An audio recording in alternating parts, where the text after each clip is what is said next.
ഈ നോർമൽ ആവാൻ ശ്രമിക്കുന്നത് നമ്മൾ നമ്മളെ തന്നെ ഒരു വിധത്തിൽ കൺട്രോൾ ചെയ്യാണ്. നമ്മുടെ ഫുൾ എക്സ്പ്രഷനിലേക്ക് പോകുന്നില്ല.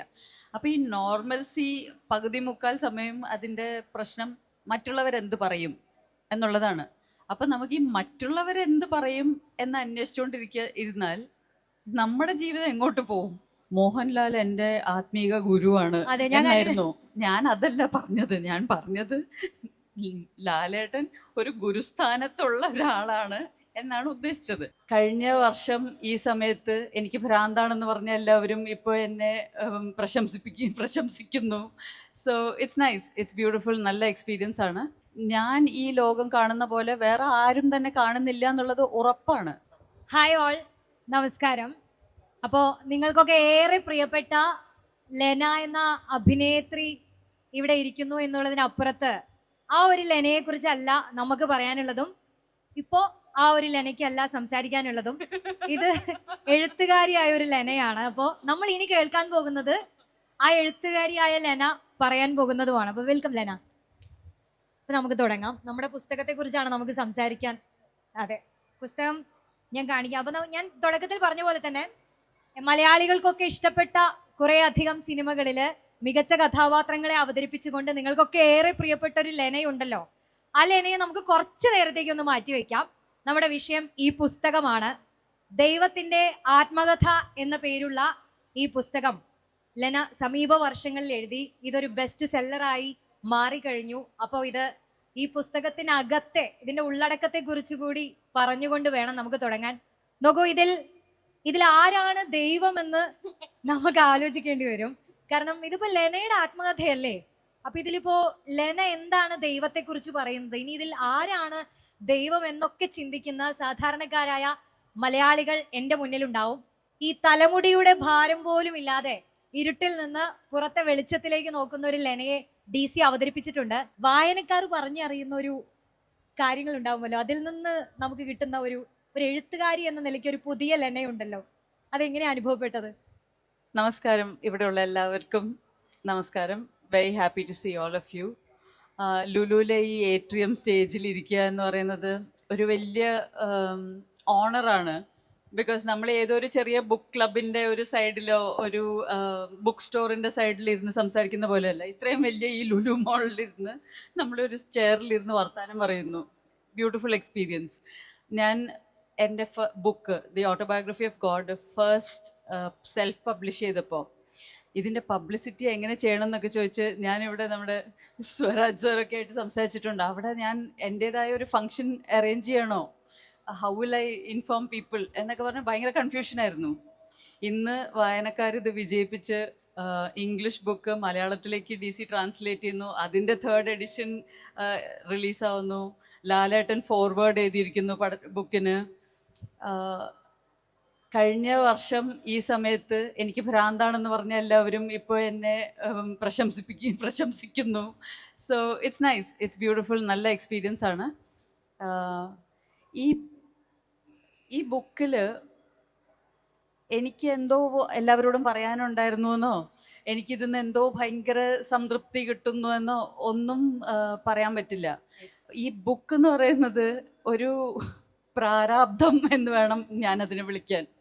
എനിക്ക് ഒരു നിവൃത്തിയില്ലാത്തതുകൊണ്ട് എഴുതിയതാണ്. എൻ്റെ ഉറക്കം കെടുത്തുന്നതുകൊണ്ടും ഇത് എഴുതി പുറത്ത് വരുത്തിയില്ലെങ്കിൽ എൻ്റെ ജീവിതത്തിൽ എന്തോ ഒരു അപാകത ആയി പോവും എന്നുള്ളതുകൊണ്ട് എഴുതിയ ഒരു പുസ്തകമാണ്. എഴുതി പബ്ലിഷ് ചെയ്ത് കഴിഞ്ഞപ്പോൾ ഞാൻ വിചാരിച്ചു, ഓ തീർന്നു ആ ഒരു. പക്ഷെ എനിക്ക് പറയാനുള്ളത് അതാണ്, ഇവിടെ നിൽക്കുന്ന ചിലപ്പോൾ ഒരുപാട് ആളുകൾക്ക് ഈ പുസ്തകം വായിക്കാത്ത ആളുകളും ഉണ്ടാവും. ഈ പുസ്തകം ഇപ്പൊ കൂടുതൽ ആളുകളിലേക്ക് വന്നുകൊണ്ടിരിക്കുന്ന ഒരു സമയം കൂടിയാണ്. ഈ പുസ്തകം ഇറങ്ങിയതുമായി ബന്ധപ്പെട്ട് ലെന നടത്തിയ ഒരു അഭിമുഖമാണ് വലിയ രീതിയിൽ വൈറലായി മാറുന്നത്. എനിക്ക് തോന്നുന്നു കേരളത്തിലെ ട്രോളന്മാര് ആ ഒരു സമയത്ത് ഇത്രത്തോളം ഏറ്റെടുത്തൊരു വിഷയം ഉണ്ടാവില്ല.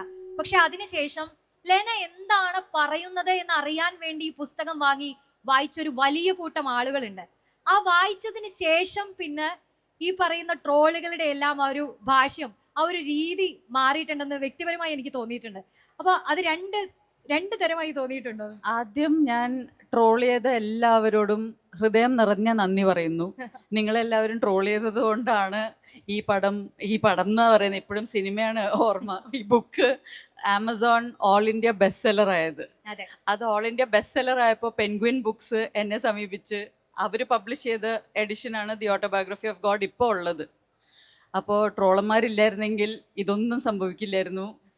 ആ ട്രോളുകൾ കാരണം വൈറാലിറ്റി കാരണം ഗ്രൂപ്പ് ക്യാപ്റ്റൻ പ്രശാന്ത് ബാലകൃഷ്ണൻ നായർ എന്ന് പറയുന്ന ഫൈറ്റർ പൈലറ്റ് ഇപ്പോൾ ആസ്ട്രോനോട്ട് ആ വീഡിയോ കാണുന്നു, വൈറലായ വീഡിയോ കാണുന്നു. അങ്ങനെ ഇന്ന് ഞാൻ അദ്ദേഹത്തിൻ്റെ ഭാര്യയാണ്. അതെ. സോ എല്ലാത്തിൻ്റെയും നന്ദി ട്രോളന്മാർക്കാണ്. ഔട്ട് ഓഫ് ദ ബോക്സ് ആയി നിൽക്കുന്ന കാര്യങ്ങളെ അത്ര എളുപ്പത്തിൽ സ്വീകരിക്കാൻ മനസ്സില്ലാത്ത ആളുകളാണ് പൊതുവെ നമ്മൾ മലയാളികൾ. അതാണ് ഒരു പൊതു രീതി. എപ്പോഴും നോർമൽ ആയിരിക്കുക എന്നുള്ളതാണ് നമ്മൾ ശീലിച്ചിട്ടുള്ളതും അതിനോടാണ് നമ്മൾ ഇഷ്ടപ്പെടുന്നതും. ഈ അബ്നോർമാലിറ്റിയെ നമ്മൾ എന്തെങ്കിലും പ്രശ്നവൽക്കരിച്ച് കാണേണ്ടതുണ്ടോ എന്നുള്ളത് വലിയൊരു ചോദ്യമാണ്. അത് കാലങ്ങളായി നിലനിൽക്കുന്ന ഒരു ചർച്ചയാണെങ്കിലും ലെന ഈ പുസ്തകത്തിലൂടെ അതിന് ചില ഡെഫിനീഷൻസ് നൽകുന്നുണ്ട്. ലെന ഒരു ഭാഗം തുടങ്ങുന്നത് തന്നെ നിങ്ങൾ നോർമൽ ആണ് എന്ന് പറയുന്നതിന്റെ അർത്ഥം നിങ്ങൾ ആവറേജ് ആണ് എന്നുള്ളത്. അപ്പോൾ ആ ആവറേജ് ആയ കാര്യം വിട്ട് നിങ്ങൾ ഇത്തിരി അബ്നോർമൽ ആവുന്നതിൽ ഒരു പ്രശ്നവും ഇല്ല എന്ന് പറയുന്നതിൻ്റെ ഒരു രാഷ്ട്രീയം ഉണ്ടല്ലോ. അത് ലെനയെ സംബന്ധിച്ച് കൂടുതൽ പറയാൻ കഴിയും. അതായത് ഞാൻ നോർമൽ എന്ന വാക്കിൻ്റെ റിയൽ അർത്ഥം പറയാണ്. നമ്മൾ നോർമൽ എന്ന് പറയുമ്പോൾ അതിൻ്റെ അർത്ഥം എന്താണെന്ന് ആരോടെങ്കിലും ചോദിച്ചാൽ അവർ ഒന്ന് പരുതും. ബിക്കോസ് സാധാരണ എന്നുള്ളതാണ് നോർമൽ എന്ന് വെച്ചാൽ നമ്മൾ സ്റ്റാറ്റിസ്റ്റിക്സിൽ ഒരു നോർമൽസി കേർവ് വരയ്ക്കും ആവറേജ് കണ്ടുപിടിക്കാൻ. അപ്പോൾ ആ ആവറേജ് എപ്പോഴും ഒരു ബെൽ കേർവ് ആയിരിക്കും. അതിൽ ഈ മെജോറിറ്റി ആൾക്കാർ, അതായത് മാസസ്, ആവറേജ് ആണ്. അപ്പോൾ ആ ഒരു പ്രഷർ എല്ലാവരുടെ മേലുണ്ട്. എസ്പെഷ്യലി നമ്മളിപ്പോൾ കോളേജിൽ ജോയിൻ ചെയ്തു അല്ലെങ്കിൽ ഹൈസ്കൂൾ മുതൽ ഈ പ്രഷർ തുടങ്ങും, പിയർ പ്രഷർ.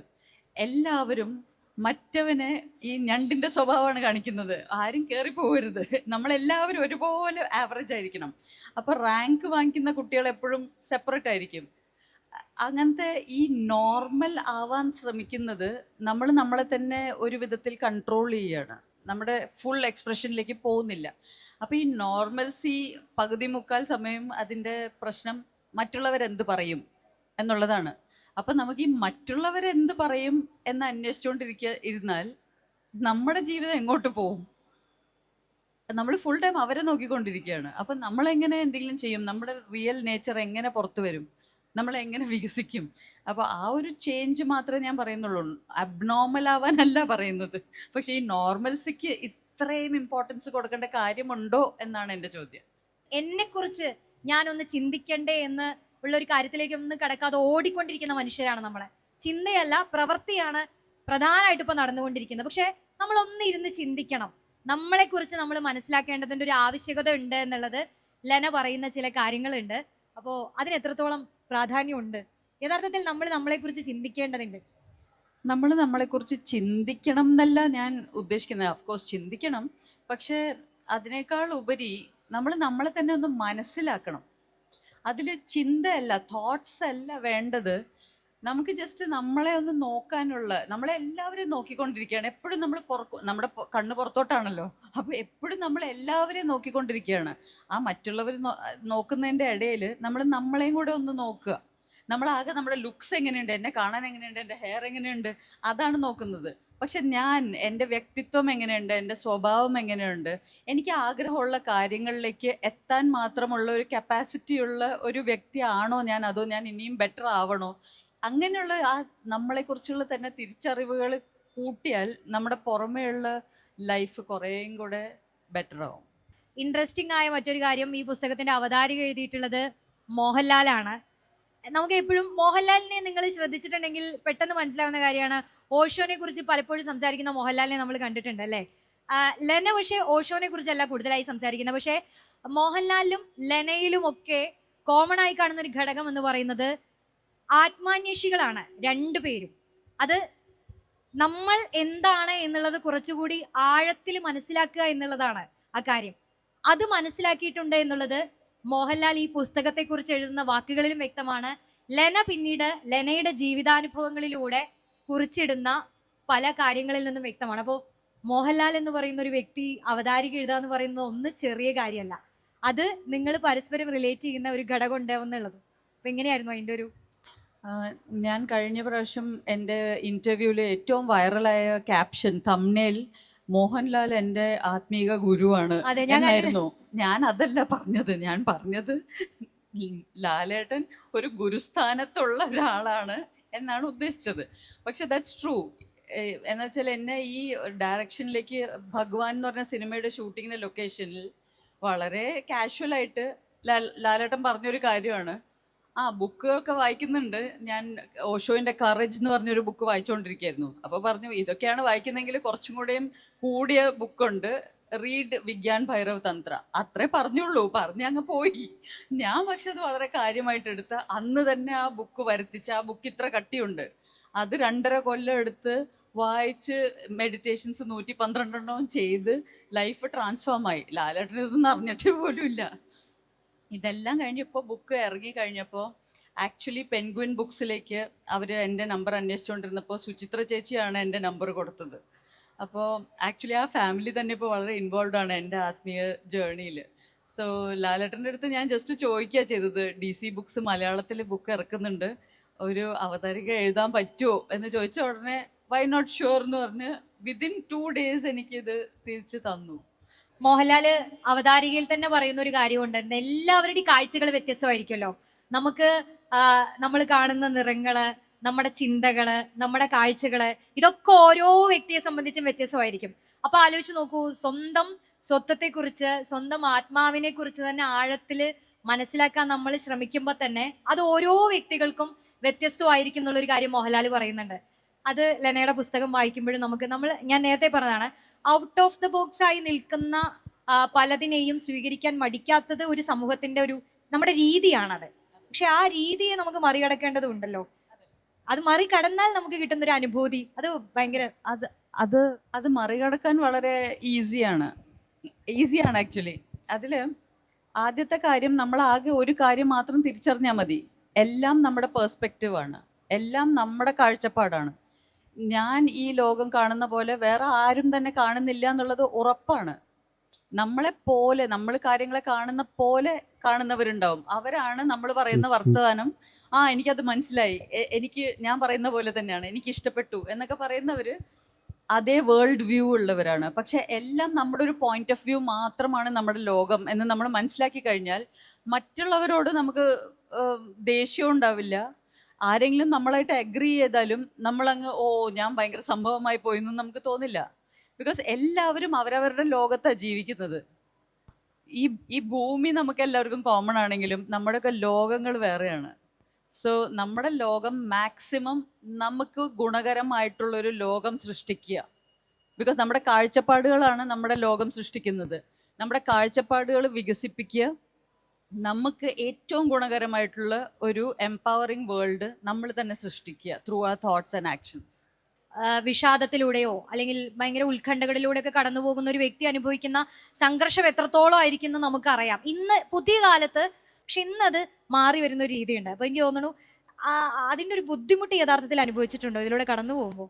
വിഷാദം എന്ന് പറയുന്നത് ഒരു അസുഖമല്ല, നമ്മുടെ ഉള്ള പേഴ്സണാലിറ്റി, നമ്മൾ ക്രിയേറ്റ് ചെയ്തിട്ടുള്ള വേൾഡ് വ്യൂ, അത് നമുക്കിനി അനുയോജ്യമല്ല എന്ന് നമ്മുടെ മൈൻഡ് തന്നെ തിരിച്ചറിയുക, അല്ലെങ്കിൽ നമ്മളെ അറിയിക്കാൻ ശ്രമിക്കുന്ന ഒരു മൊമെൻ്റാണ്. നമ്മുടെ ലൈഫ് സ്റ്റക്കായിരിക്കുകയാണ്, അപ്പോഴാണ് വിഷാദം വരുന്നത്. ബിക്കോസ് അതിനൊരു കാരണമില്ല. കാരണം ഉണ്ടായിട്ട് വിഷമം വന്നാൽ അത് വിഷമമാണ്, വിഷാദമല്ല. വിഷാദം എന്ന് പറയുന്നത് നമ്മുടെ ലൈഫ് സ്റ്റക്കായി, നമ്മളിത് മാറ്റിയേ പറ്റൂ. അപ്പോഴാണ് റിയലി സ്പിരിച്വാലിറ്റി വേണ്ടത്. അല്ലാതെ അതിന് അഫ്കോഴ്സ് നമുക്ക് അവരെ സപ്പോർട്ട് ചെയ്യണം.